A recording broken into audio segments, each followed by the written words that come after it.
I was in this little baby office. And I had to be there by a certain time.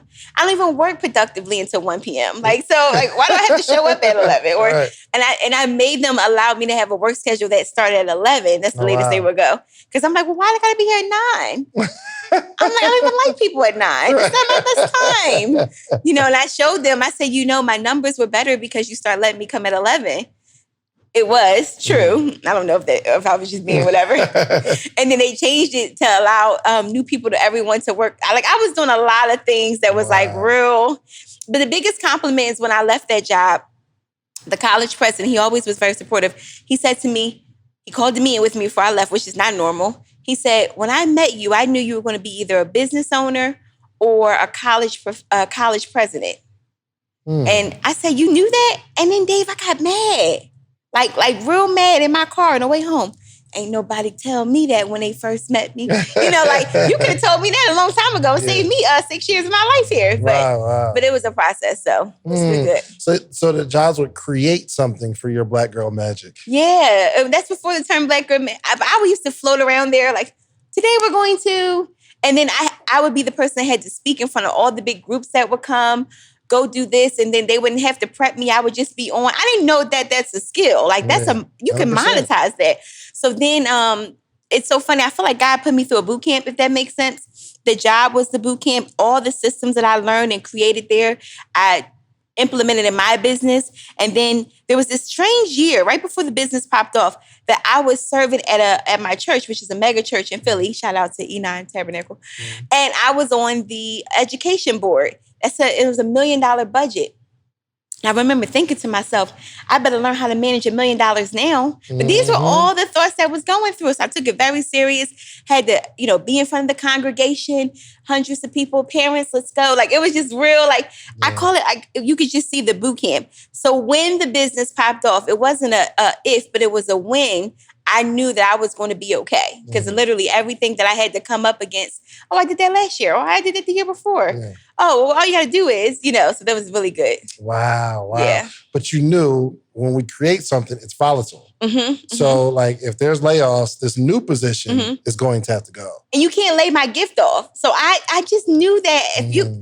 I didn't understand or know about entrepreneurship. Let me pause and say, I didn't I had this entrepreneurship plan. You weren't even thinking about entrepreneurship? No, I was thinking about how do I get to be secure at the very top of somebody else's.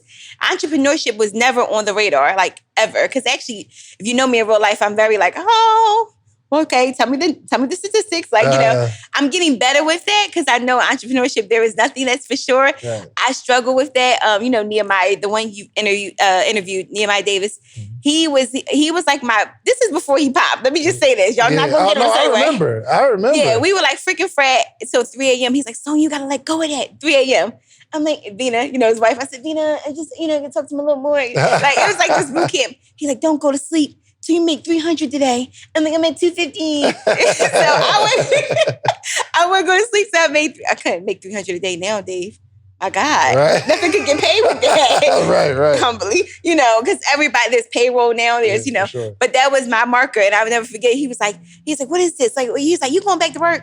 Let me know right now if you're going back to work. We can just stop. I'm like, I'm not going back.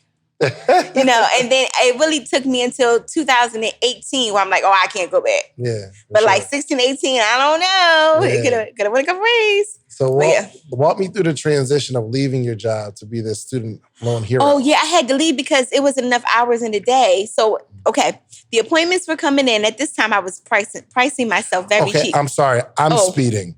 How did we start? I was broke. Let's start there. Yeah. I was overdrafting every account. Every 2 weeks. But you would never know though. You can't look at somebody and see how much money they have or their credit score. Yeah. So I did it very well. I'm letting you know right now. I was still fried. Now I got real furs. But you don't have the fake furs. They look good. Look good. Mm-hmm. So nobody knew, but I knew. And I didn't sleep at night. So I would be up at night if I carried a one, maybe if I move the Pico bill, that's energy, I don't need cable this month. I'll read. This is how I used to be at night. I'm like, I don't have to live like this. So, long story short, I remember Googling. This is what happened. Somebody asked me to go out for some nachos. What? I couldn't even afford nachos, Dave. Nachos. I'm looking at the account. The account is negative. There's a 20 in my wallet, but I need that for gas. So I'm looking, I'm like, I can't go. And that really made me, I really wanted those nachos. I'm not that deep, y'all. So I Googled, I was like, God's way with money. And I don't know why I Googled that, but I Googled that. You Googled God's way with money. Yeah, because I knew that God wanted more for me. I don't know if that makes sense. And God's way with money. And then Dave Ramsey popped up. So I OD'd off of him. And, there's different schools of thought. When you become your own entity, you make your own opinion about what you want to follow. But initially, I was Dave 100%. I'm not spending. I'm not you're very militant. But I needed that discipline. Yeah, for sure. I'm selling stuff. I'm bagged somebody else bought it. I'm selling them. Like I'm at the what's that called? The flea market. I'm like, he brought it. You can have it. How much you want? Like I'm selling. My table would be empty. I was selling everything, Dave, because I had to get out of this credit card debt. For me, it was the credit card debt. And a lot of us suffer with credit card debt like it's normal. It's not. You don't have to live like that, know? And even now I have a lot of credit available, but I don't even want to use my credit card. And anytime I use my Amex card now, I literally can't wait. Like, Dave, it's OCD. Like, they post it and I'm swiping the money on it. Like, I don't want any credit card debt. Does that make sense? Yeah, for sure. You were never going to make interest off of me. Like, I am reformed. Exactly. So I had to take this class that he offered at the church. And so what happened is they would ask questions about student loans at church, and I would answer them in the class, like 15 of us. And I realized these people didn't know it, but I knew it because this is my professional background. Then people started to come in to the church for free advice.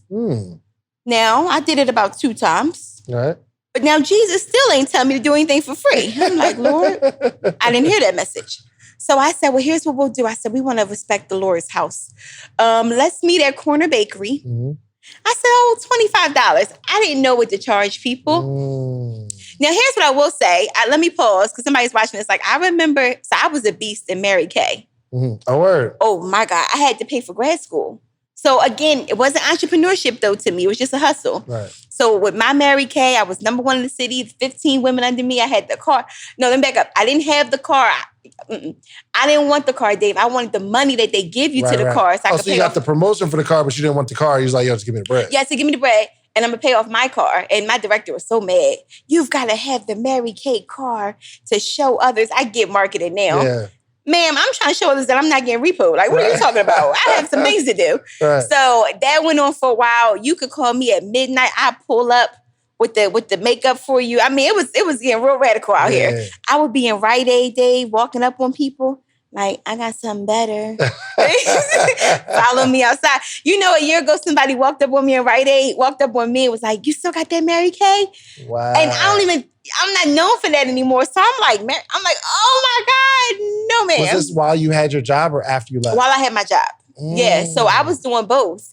Because I had goals with Mary Kay and I had a goal-based job, so I'm used to goals. Like, you give me, okay, we got to get 60, I got to get this, I'm going to 75. Like, and matter of fact, I just want to show out. So when I take off, because I used to like to do little trips that I could afford, I don't really want no questions. And I told my manager that, shout out to Paul. I said, Paul, I don't really want a lot of questions, so I'm going to put up double my numbers. He'd be like, double?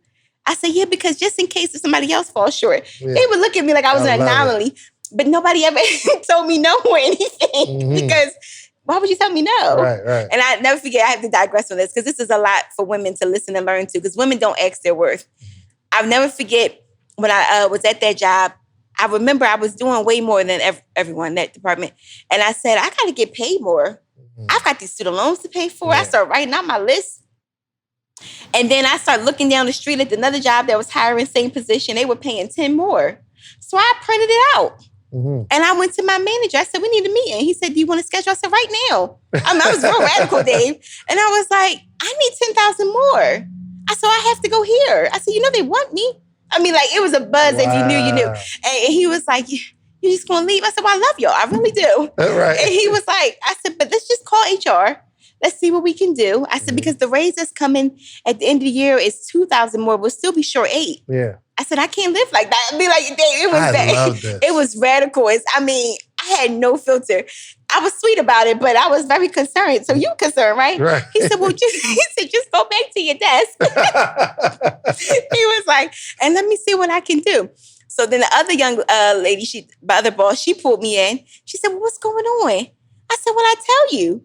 I said, I can't stay here. I said, the numbers I'm about to put up, I said, you know they over there suffering. I could help them for $10,000 more and do less work. And so I said, but you know, I don't have a problem with the work. But the numbers, I mean, what do you think we should do?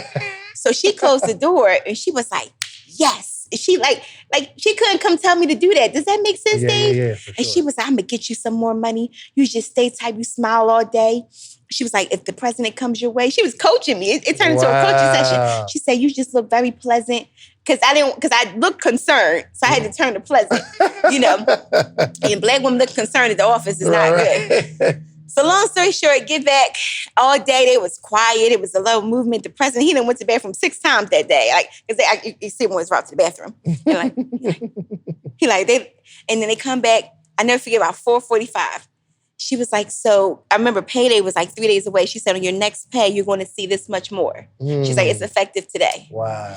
I was so proud of myself. I'm still proud of myself. Got your little 10,000 a year. I love that. But now I do that in a month. Let's go. Praise God. You know, like, but that's the point. Like, somebody hopefully watching this, like, Dave, I'm really big on like takeaways. Like, it just be that little piece of fear that people have. Who gave you that fear? What are they going to do? Fire you? They need you. Don't do this if you're mediocre though. But because I was the best. Like, and I knew I was the best. I wasn't cocky about it, but I would come in. Dave, I used to have a waiting room, and I used to ask them to order pizza because I had so many people lined up to get enrolled for school, and I had to keep them waiting. Wow. Nobody could service them but me because I had a pipeline. Cousins, family members, colleges, go to Sonia, go to Sonia, go to Sonia. So I had to put my hair in a little ponytail, had my good sneakers on because I told them I can't wear heels today. I have a lot to do. So I was breaking dress code, Dave. I was running like, and this is when I was a bigger girl too. You know, I'm plus size now. But I had an extra 100 pounds on me. It was bad. So I mean, my back was hurting, Dave, you know. And then I said, can you order me some lunch? I'm going to have to work through it. They ordering me like Dave. It was like a show. It reminds me, like, when I see the movie Wolf of Wall Street, like, I understand everything about that movie. If I could translate that to like higher education, I would. Let's get back to this stuff. You can take me there. I love all that. It's so... which is why you're so successful today, because you treated your job. Yeah, like it was my business. Like it was your business. Like you went in. Yeah. I took it very personal. And I think work ethic is a habit to develop. You can't pick and choose where you work.